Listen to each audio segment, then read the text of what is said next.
નમસ્કાર મિત્રો, આજે આપણે દર્શન કરીશું ગુજરાતના બોટાદમાં આવેલા વિશ્વ પ્રસિદ્ધ સારંગપુર કષ્ટભંજન હનુમાનજીના।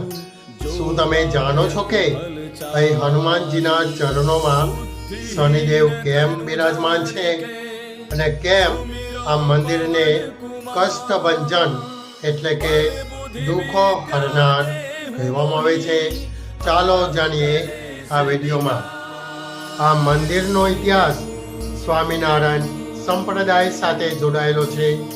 સદગુરુ ગોપાલ આનંદ સ્વામીએ વિક્રમ સંવત 1905માં આ મૂર્તિની સ્થાપના કરી હતી।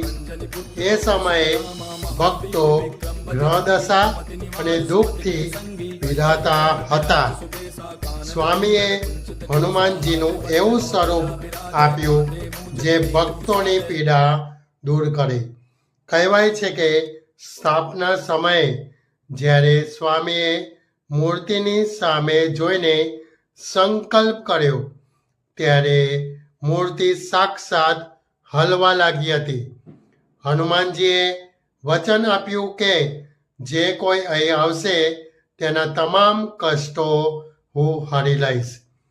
આ મૂર્તિની સૌથી મોટી વિશેષતા એ છે કે હનુમાનજીના પગ નીચે શનિદેવ સ્ત્રી સ્વરૂપે બિરાજમાન છે।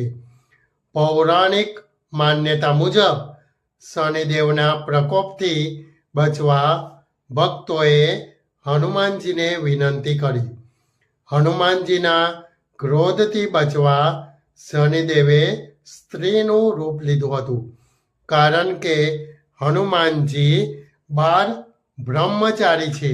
એટલે જ અહીં દર્શન કરવાથી શનિની પનોતી કે નડતર દૂર થાય છે। હવે તો સારંગપુરનો નજારો બદલાઈ ગયો છે। અહીં હનુમાનજીની 54 ફૂટ ઊંચી ભવ્ય પ્રતિમા કિંગ ઓફ સારંગપુર સ્થાપિત કરવામાં આવી છે। આ ઉપરાંત ભક્તો માટે આધુનિક ભોજનાલય અને રહેવાની ઉત્તમ સગવડ પણ છે। શનિવાર અને મંગળવારે અહીં લાખો ભક્તોની ભીડ ઉમટે છે અને દાદાની આરતીનો લહાવો લે છે। જો તમે હજુ સુધી દાદાના દર્શન નથી કર્યા તો એકવાર જરૂર મુલાકાત લેજો।